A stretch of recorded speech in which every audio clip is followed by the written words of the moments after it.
Please stand clear of the doors. Por favor, manténganse alejado de las puertas.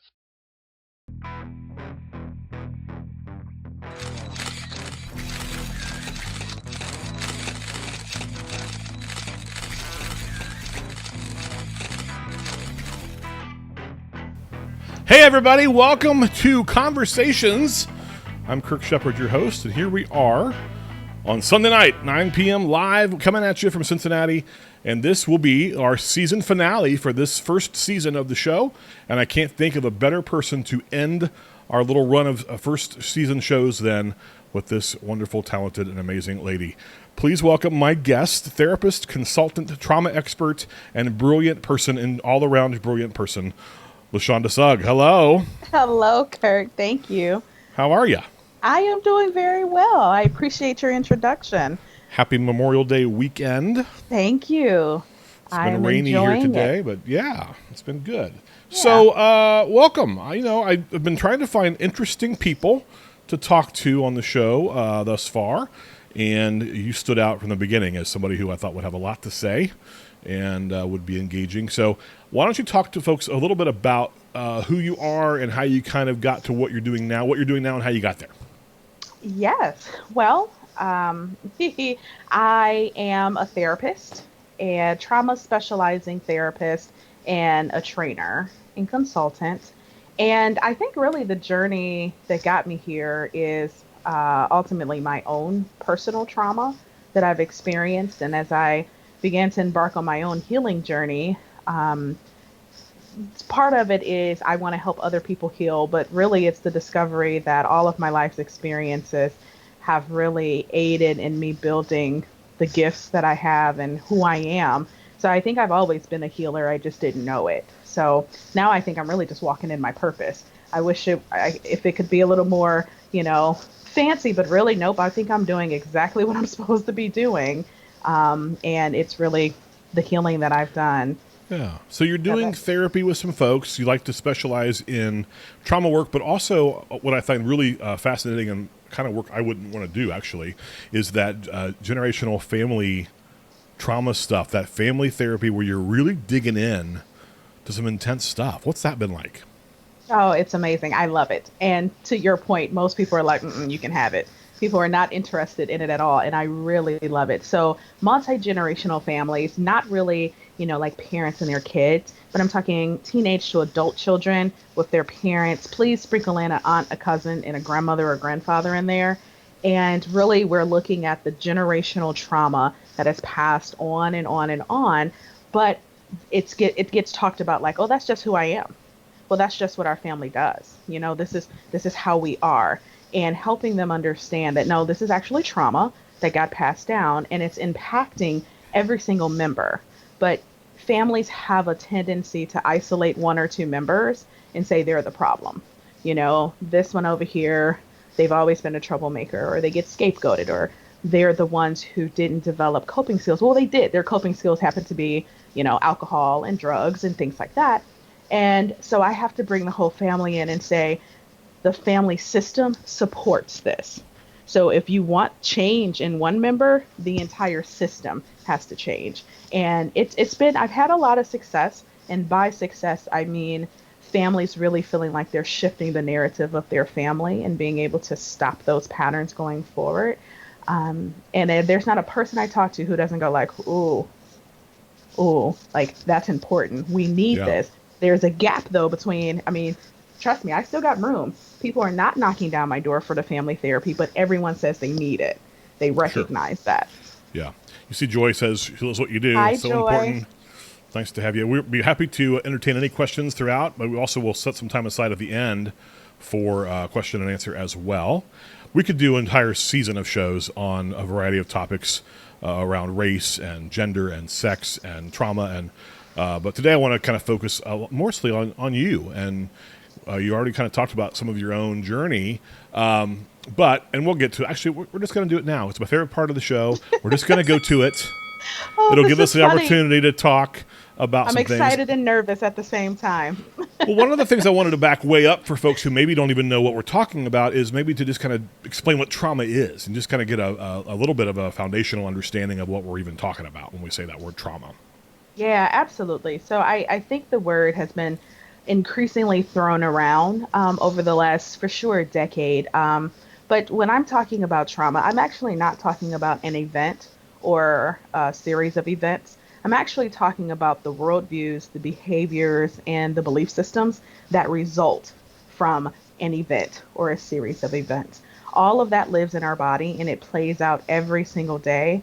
Every new moment is gauged against those previous moments for safety. So, really, that's what I'm talking about when I'm talking about trauma, how we engage with the world, the expectations we have of ourselves and everyone else based on some of these very distressing, highly stressful, and traumatic experiences that we've had. Yeah, and as you see in the graphic here, there's all kinds of other words that sort of go hand in hand with trauma that we see, and those are all, and there's many more, but those are all kinds of things that are tangential to the work that you do and the things people experience. And so we'll talk about it towards the end too. But if you are experiencing symptoms or flashbacks, for instance, on here, or nightmares or hypervigilance, even just fear, even impatience and anxiety, therapy is a great tool to help you deal with that. And we have great options, including LaShonda, as options for you to see. So we'll talk more about that at the end too. But I want people to know, if you're watching and you're having any kind of issues, there's help. Especially even now, I've had a lot of folks tell me at work lately that COVID hit and they had to stop therapy. I find that hard to believe given the amount of technology that's available for folks to do telehealth kinds of things now. So anyway, let's get back to our rapid response. We'll see what you think about this. Ah, St. Joseph Orphanage. So St. Joe's was my introductory job into the field. Back in 2007 is when I started. Interestingly, before that, I had been working in restaurant management. Why? Because I needed a job out of college, and that's where it landed me. And I really didn't feel fulfilled. And the introductory call from St. Joe's would actually went something like this: Hey, we got a job working with adolescent sex offenders starting at 8.50 an hour. Are you interested? And it's Wow. like, um, sure, why not? So, yeah, it was that. But I was so interested to get back into or get into what I thought was kind of my calling, my purpose, and things like that. And so, yeah, I was at St. Joe's for what felt like 15 years, but really was only 6.5 because it was a very intense, and I used to jokingly say I did everything except prescribe medication, which is not that untrue. Started as direct care, did some case management. I was a teacher for 2 years. I started the residential program for adolescent boys with behavior problems minus the sexual component. Trainer, you name it, I did it. You did it. And then you decided to further your education. I did. Oh, look And at met those these awesome ladies. people. I did. So, these are the wonderful people, faculty at CCU. So, Dr. Jody Edwards and my lovely April Lemereau.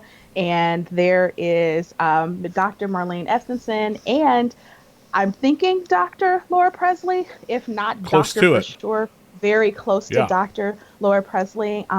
And they were so instrumental in my learning journey as I was getting my Well, and master's I purposely and put the counseling. strong women faculty. I left out some of us guys on purpose, not because I wanted to disparage us, but because I'm certain that seeing those strong female role models was influential.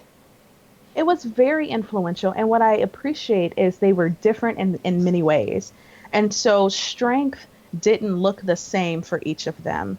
And, for Jody or Dr. Edwards, it was very much just excellence. She had a way of pulling excellence out of you.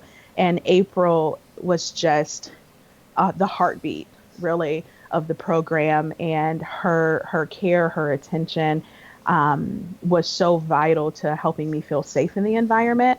Laura and I actually overlapped at the University of Michigan, but we didn't know Really? each other. We found that out when she got there, and it was so nice to see someone who looked like me. Yeah. Let's be real. There were not a lot of minorities in the program, not a lot of Black women. There were some of us, but none in leadership. And so to be able to see her and be able to, look to her for guidance, but also have her appreciate the contributions that I was making was important. Yeah. And then Dr. Estenson, I know everyone believed in me, but she always helped me feel. She didn't have to say it always, but I always felt and knew that she was rooting for me. She was supporting me. She knew my capacity and she was pushing me towards it. So they were all definitely influential. Well, and I know that when I taught you an internship class, and I always got a preview before I had the students because they'd been in the program for a while, and I had nothing but positive things. So much that I was a little intimidated by you at the beginning, to be honest, because I'd heard so much wonderful things about how great of a student you were, and I thought, well, is she going to know I'm a fraud? That imposter syndrome that we often feel. Speaking of strong women, let's get back to our rapid response. Yes. I was wondering if you'd find a picture of her. It took a while. Of course you did. Not easy to find. This is Mary Vicario. She is a mentor, a friend, a great support. So she is a preeminent trauma specialist, specifically in the tri-state area of Cincinnati, Indiana, and Ohio. Ohio, Indiana, and Kentucky. But her national footprint is growing. And so she has been doing trauma trainings for so many years. But well back many years ago, I saw her do a training. The interesting thing is, growing up, I can't think back to like when people say, well, who were your role models or who did you want to be? Honestly, I can't recall ever having that. And so when I was at this training, and I worked at St. Joe's at the time, but I had not started my master's degree. I went to her training and literally was like, that right there is what I want to do. And it was interesting because I just hadn't had those experiences. I was trying to get her to come to St. Joe's to train. The organization wasn't really ready for her yet. Organizationally, they weren't ready to bring in that training and implement it. So it took some time. But when I met with her, I was kind of the liaison between her and the agency. What I said was, hey, listen, in a couple of years, I'm going to need an internship because I just started CCU. We don't have to talk about this right now. Just put that in the back of your mind. But sure enough, when it came time for internship, I reached out to her and she embraced me, and she has been so instrumental in especially the consulting training side of my business. And I can say with surety that if it wasn't for Mary Vicario and Finding Hope, there wouldn't be a Labors of Love. And so love her dearly for her support. Yeah, and you have a podcast. We'll talk about that stuff too at the end. I'm sure everybody knows all those things. But she was a guest on one of the ones I listened to. And I only got to hear the first part of it because I was in the middle of doing something else. But I've never actually been into a training from her, believe it or not, in all these years. And we'll be looking for one when I can, because I was very engaged with just the first part of her story, which was really cool. Yeah. While we're here, let's take a look at another comment while we got one here. Chris says, I don't think I would ever have learned all this in our general conversations. She's glad to be able to tune in. Nice. We're glad you're here, too. All right. Part of this rapid response sometimes is people, places, things. And in your case, I wanted to do some concepts. So I found this posted recently by you, and I wanted to talk a little bit about it. Yes. So I actually saw this in a Facebook group that I was in, and I'm so glad that Blessing Manifesting put her name on it, because I really want to get back to as close to the source as I can when I'm reposting things and give credit. But, I talk a lot with family members, couples, and things about love languages. What's your love language? Essentially, how do I receive love? What expressions really hit me as someone is showing me love? But to be able to think about that as self-love, what I realize is my love language, as it's typically talked about, are not the same as my self-love language. And so my love language, my first is physical touch. So I need to be close. And, if we're sitting, hugs and holding hands and stuff but not just romantically. Like, I am the touchy person. I need touch. And then followed by probably quality time are my love languages. But when I was exploring this for my self-love, I was like, physical touch, I had a membership for massages, and I gave more away than I used. Thank you, by the You way. know, you're welcome. Now that I think about that, and so it's like, I do get my, but yeah, that wasn't it. But for my self love language, it's definitely quality time and words of affirmation. So I thought it was a very good concept for people to, if they had no exposure to love languages, look at this. But even if you like, oh, I know my love language, I know my partner's love language, my kids, how do we love ourselves? And I thought it was really important for people to kind of maybe explore that, especially during times like this. Yeah, I was just about to say during COVID when we really need to take care of ourselves in order to thrive through this, it's a helpful thing. All right, this is going to be an interesting response. Oh, yes. So this is kind of the promo for a show on Hulu called Little Fires Everywhere. It's also a book I have not read. However, I did watch the series on Hulu. And let me tell you, whew, it was intense. So I watched them all over 2 days. There are 8 Wow, you episodes. did it in 2 days. And I did. And yeah, glutton for punish, like intense. And it really is a story taking place in the 90s between two main characters and their families. So Elena, the character on the left, played by Reese Witherspoon, and Mia, played by Kerry Washington, in Shaker Heights, which is actually in Ohio, a real place. And this show, man, it dives into the nuances of motherhood, womanhood, sexuality, friendship, race, racism, just so many themes that are so deep. So over the course of 2 days, I was watching this. In between, I was like in the shower thinking about a scene where Elena, Reese Witherspoon's character, had done something that infuriated me, just like made me so angry, but found myself anticipating and hoping that Mia, Kerry Washington's character, would have an opportunity to do the same thing as Elena's character. And I thought to myself, isn't that interesting? What is that? And I started to think about some of the reasons why that may be. And I said, I don't want to process this alone. Like, I want to dive into this with people, hopefully, who have a diverse background. So every Tuesday for May, or 3 weeks in May, for 4 weeks, I'm getting a group of people together via Zoom, and we are diving into the issues that are presented to just kind of talk about it. So we've had 2 weeks, and it's just been so good. Like, not as much structured. It's nice. I'm not coming to teach.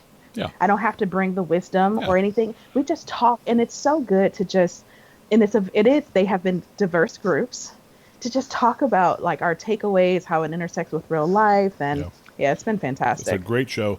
I did read a comment from somebody this week that the book maybe is a little slower paced.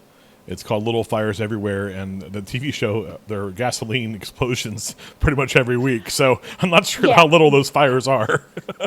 when I tried to read the book, like after watching it, and to be honest, I was so stuck in the show that on the show, the car was a blue Chevelle. I think early in the book, it was like a Volkswagen. I was like, oh my God, I can't do this. And it told in the beginning that like it took place over the course of a year. Okay. And the show takes place over the course of like 4 months. And so it helped me understand the intensity, but yeah. What about this? That is the WWE logo. So I am a WWE fan. And I think people would be surprised to know that, maybe. I threw it in here. You know what? I definitely think it doesn't seem on brand for sure. So people would be surprised to hear that. I did not start off as a WWE fan. As a matter of fact, when I was in high school, it was in the middle of the Attitude Era. And the boys just ruined it for me. Like, actually, the person who, my first marriage was to someone who literally thought they were The Rock. Probably while we were in high school, the eyebrow thing, like, it's insane. So that actually probably, the Attitude Era has some definite PTSD triggers for me. However, when my now husband and I first started dating, WrestleMania, that would have been WrestleMania 29, I went with him and his best friend to BW3s to watch WrestleMania. And I was just in shock and awe. And I was like, there are no kids here. And they're like, this isn't really a kid thing. And I was just amazed at like these fully grown adults fully invested in this. So after it was over, we get in the car. His best friend's in the back because he was visiting from California. And he's like, hey, man, it's in NOLA next year. We should go. And they're like, yeah. And he goes, are you coming with us? And I'm like, yeah, sure. I'm not paying them any attention. Right. Well, those tickets went on sale in November. And at midnight, Jay is like, all right, I'm getting our tickets. And I was like, whoa, wait, you were serious? And so we sure did. I went to WrestleMania 30 in New Orleans, which I have never been to anything as electrifying, entertaining. Yeah. I mean, I went to Catholic school from kindergarten to 12th grade, and that had the call and response has nothing on the WWE. Okay, like it was just, and this was when Brock beat the streak, and so I like witnessed some serious history. Yeah. I saw grown men cry. I witnessed the devastation of about 70,000 people when The Undertaker got beat. And so, yeah, it's amazing. I've been sold ever since. Do you have a favorite WWE superstar? So we've talked about this. I don't watch as much anymore, but I have always been a Roman Reigns fan. All right. Yeah. Yeah. Talk about resilience. I mean, he's certainly been through a lot of health issues and come back, and yeah, that makes sense. Yeah, it's something about, I also think even before his diagnosis or him telling us about his diagnosis, there was something about climbing your way to the top and still being booed. There is something about having to show up every time when the system seems to want you to fail. Yeah. That I resonated with. So, you know, he kind of became my spirit animal. I like it. I like it. Yeah. Well, this is a different gear completely here. Yeah. So this is actually a picture of me at the Ohio State House. Time is so elusive at this point. Oh my God, when was that? March? You know, COVID has totally taken February. I don't know when it was, sometime this year. But essentially, I am part of a team and kind of spearheading and leading a group of us here in Ohio who are really, really diligently trying to get Ohio to declare a state of emergency on childhood trauma. We've moved beyond it being an issue. It is a public health crisis. It is a state of emergency.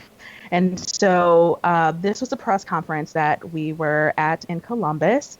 And, you know, we're still working on it. I actually wrote, produced, and developed a commercial that's being played on The Wiz and 100.3 to draw attention to it. We have our website, ohiostateofemergency.com.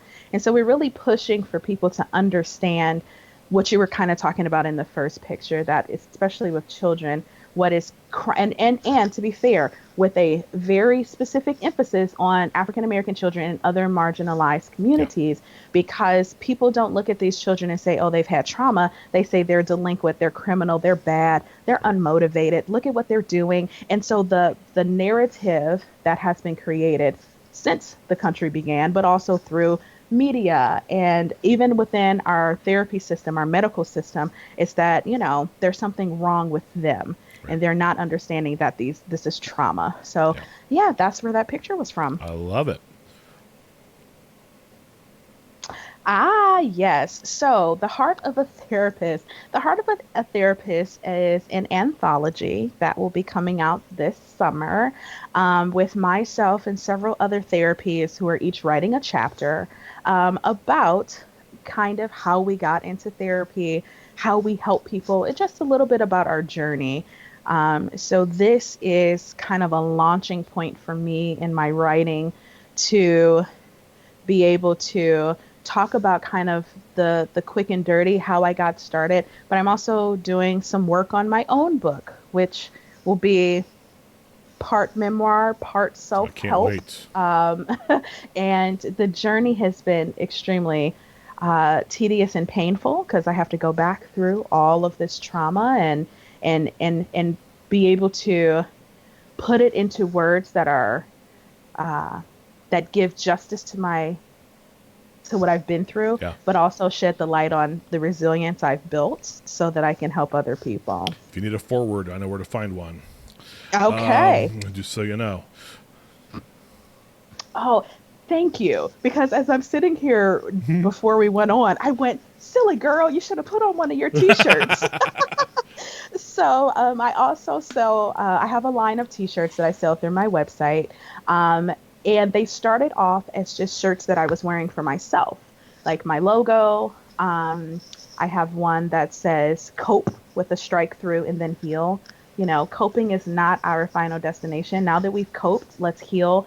Hope dealer. And then this one right now, which happens to just be my personal favorite, generational trauma stops here. That is my life mission for myself, but also to give that, to be able to help people walk that journey. As I've been exploring my trauma, I realized that it goes well beyond before when I was born. It goes back several generations, and some of these things they're all big, but shifting just takes a small act, a realization, or an awareness. And so I've endeavored that I don't want my children to have to go through and build the resilience I had to build in the same way. So my mission is to say that generational trauma stops here. One, it stops with me, but also generational trauma stops here being labors of love. I am helping families, couples, and individuals do that. And Chris, I gotcha. And, I'm sure we'll do that at the end. But yeah, these shirts can be purchased on my website. And let me tell you, the V-necks, so comfortable. Cool. The fabric is really good. That website, we can plug it right now, is thelaborsoflove.com, right? Yeah, and yes. So we'll get to that later too. But one more picture. Oh, yes. So this is my family. It's funny because, this picture is about 2 years old and the kids grow so much. So my son's in the room with me like, which picture? So we actually took these pictures at CCU by the very, very, very talented Cassandra Zeta Niehaus. She's an amazing photographer. But yeah, so my husband, Jay, is in the picture. My son, Emmanuel, who right now is 10 and a half. And then I have twin daughters, Skylar and Brooklyn, and they just turned 4. So awesome. And we did it. We made it through all of those rapid responses. Yay! And you didn't have any anxiety, I don't think. No. I felt a little ease that it was more of a just tell us about this and not a pop quiz. So I can't say there wasn't a little anxiety before your reassurance. I gotcha. So, I think we've got some time. I think if you have any questions, we'd love to entertain those. If people out there are watching would like to send anything in. While we're waiting on those to come in, you and I share, it's just fascinating, really, because we are very different in many, many ways, but in some other ways we are a lot alike, and one of those is the counseling theory that we subscribe to is very similar. I have a whole philosophy about counseling theory being very unique and individualized, and we gravitate towards something somebody else wrote when we resonate with it, so we still would differ, I'm sure, in many ways that way, but relational cultural theory is the formal name of the way we do business. Talk about that a little bit.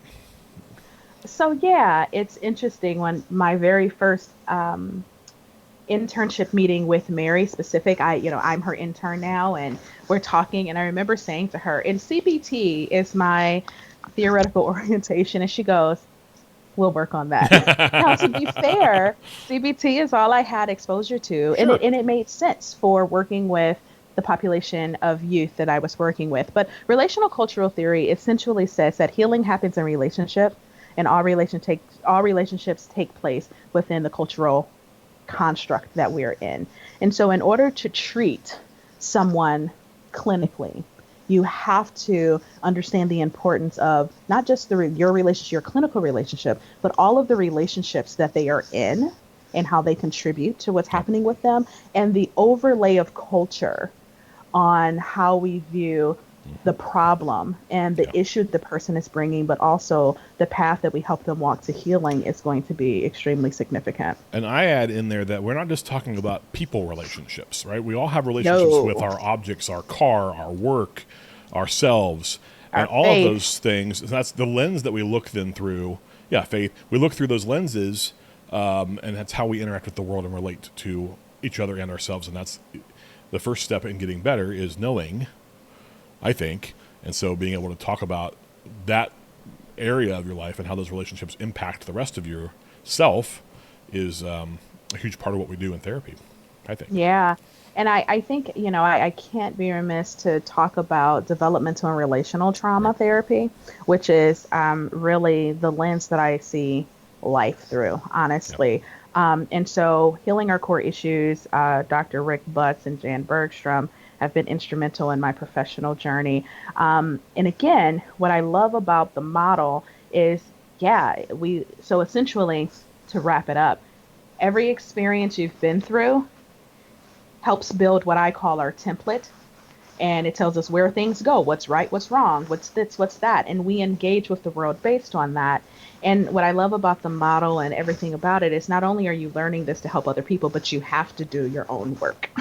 And so I will always do my own work. What I say is, whenever my body is laying in some casket before people, if at least one person does not say, and she did her own work, I'm not going to be very pleased. So I do my own work, and I love the model, but just that, how we have to look at what a person has been through in all of those relationships, because that has informed how they see the world and how they see themselves.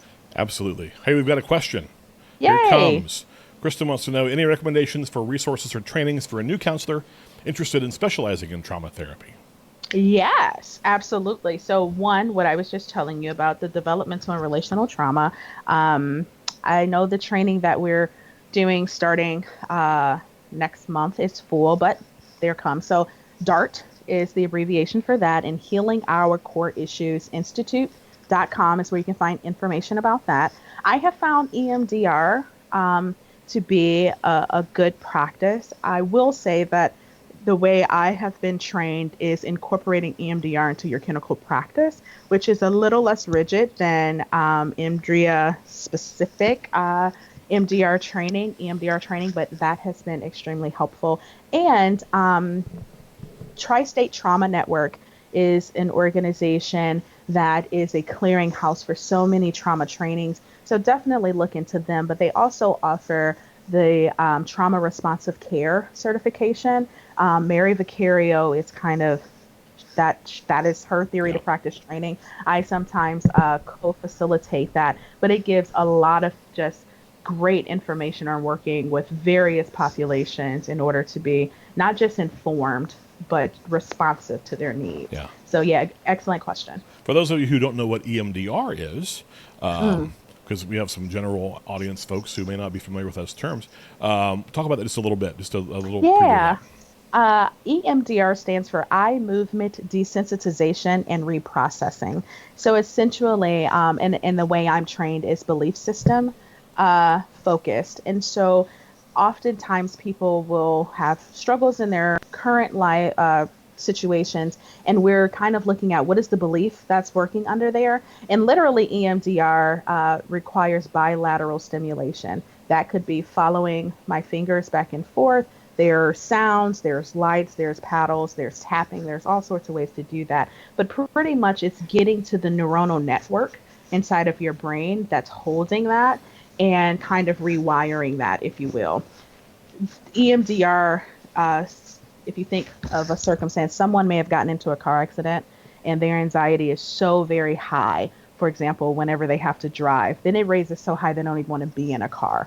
EMDR would be a process that they would go through that literally is getting to the neuronal network of that anxiety, stress, and fear, and kind of helping to work that out. So that's what EMDR is. Very cool, very innovative, and very effective form of therapy that people should look into if they are having those symptoms. Hey, questions are still open. While we're waiting for anybody else to jump into the conversation, talk a little bit about your website, your T-shirt line, your podcast, all those things that you need to plug. Let's hear about them. All right. So the website, www.thelaborsoflove.com. So much there. So I do have, I'll start with my YouTube channel. My YouTube channel is Labors of Love Counseling and Consulting. And every Thursday, I do a Therapy Thursday video, 4 to 6 minute video that talks about whatever comes up, honestly, related to relationships, mental health, trauma, and just kind of those bite-sized pieces for people to kind of take and do that. And we put them out on social media. What I found is that people either watching on social media, not really going to YouTube. But my encouragement is, hey, if you want to support me, subscribe to the YouTube channel, because until I get a certain amount of subscribers, I can't customize my URL. And it would be very nice to say, go to my YouTube channel, YouTube/Labors of Love, instead of like YouTube GY. Okay. I also have a podcast. Love my podcast, honestly. It's the Labors of Love podcast. Anywhere you listen to podcasts, I bring on guests and I ask them what's their labor of love. So one, it's an opportunity to highlight people in the community who are doing whatever that they're doing and showcase that, always relating it back to trauma, relationships, mental health. Chris Stiles, who asked the question, she was, I guess she will be coming out next week. And I sometimes do them by myself to just kind of talk about whatever I need to talk about. I'm a very transparent person, and I truly believe that part of my call and duty in this world is to talk about those things that are so nuanced people are afraid to say out loud. I've always, since I can remember, be the person that says something in a group and then have multiple people go, yes, I was thinking that. Oh, I was feeling that. Thank you for saying that. And I've taken that and I'm saying, I'm going to say them now. And so the podcast is really a way for me to have more in-depth conversations than I can on my YouTube videos. About some things. We talk about sexual abuse. We talk about racism. We talk about mental health. But then we also talk about my son did one with me. You know, I have one with my husband, and so it can be fun and light, but it's real. I can definitely say that it's real. Yeah, for sure. Yeah, check that out for sure. And it's, you know, you can find all this on the website. Again, that's right here, laborsoflove.com and thelaborsoflove.com. Everything's there. It's a beautiful website. It's got links to everything that you need. All the brand items are available there. Yes. You're creating quite a brand for yourself, but you're also practicing as a therapist. And again, if folks have that generational family trauma, for instance, or really just want to talk to you more about how you can help them individually, that's also an option, and they can find information there about that too. Sure can. You can reach out to me through the contact page. I offer a free phone consultation to any potential client. One, I want you to know the direction I'm coming from, ask your questions before you make the time and financial investment. But it's also just a way to get your questions answered. But yeah, I'm all about bringing in as much of the family as possible to be able to kind of resolve those family issues. And it's all there on my website. And you're a great trainer, and that's another thing that you're able to do. If people have organizations that want an engaging training on pretty much, knowing you could train on anything. So just reach out and you'll talk about it, right? Yeah, we can definitely talk about it for sure. Chris, thanks. Thank you, Chris. And just while I have the platform and just please talk about it, listening to the podcast, but Chris Stiles is the founder and director of the Cassie Project, which stands for Keeping All Survivors Safe, Informed, and Emancipated, working specifically with survivors of domestic abuse and sexual violence. And I am a clinical partner with the Cassie Project. So I do a lot of stuff. Just hit me up and we can talk about how I can. Well, and Chris will, this is the season finale, folks, so we're going to take a few weeks off, but I'm going to circle back with some more of these broadcasts soon. And Chris, maybe I'll be hitting you up because that sounds like you might have a lot to say as well. We're going to steal all of the Shanda's podcast guests because they've been amazing. Any other kernels of wisdom, anything you want to leave the folks with before we sign off? Kirk, I want to thank you. The first podcast I ever did was the Conversations with Kirk podcast, which gave me a little bit of taste in it. So I thank you for the role you had in me being able to develop this. But I just think one thing I want to leave people with is healing is possible. And for so many of us, we stop wanting or even expecting it, and we say, I'm gonna cope with what I got. I'm gonna play the hand I'm dealt. I'm gonna be, content. I'm gonna turn this lemon into lemonade. But really, it's like toilet water. And so what I'm saying is, no, healing is possible. A fulfilling life is possible, and I want to represent that. I don't look like what I've been through. I don't sound like what I've been through, which is why I have to do things like the podcast. I have to write a book because people look at me and make many assumptions towards the positive. and they don't know my story. And so I share my story because I want to be hope for whoever needs it. Love it. Well, congratulations on all your success, and I can't wait to see where you end up. It's going to be amazing. Again, check out that website. Right there it is, thelaborsoflove.com. Folks, it has been an absolute blast these last few weeks, and we're not done, but I need a break. So we're going to take a few weeks off. We circle back, maybe change the time, get some guests lined up, kind of figure out the format of this going forward. But I am so happy that you've been with us. Thank you, LaShonda. Thank you for being here, everybody in the chat room. And we will see you guys next time we're back. Stay tuned for more conversations with Kirk Shepard. You're welcome.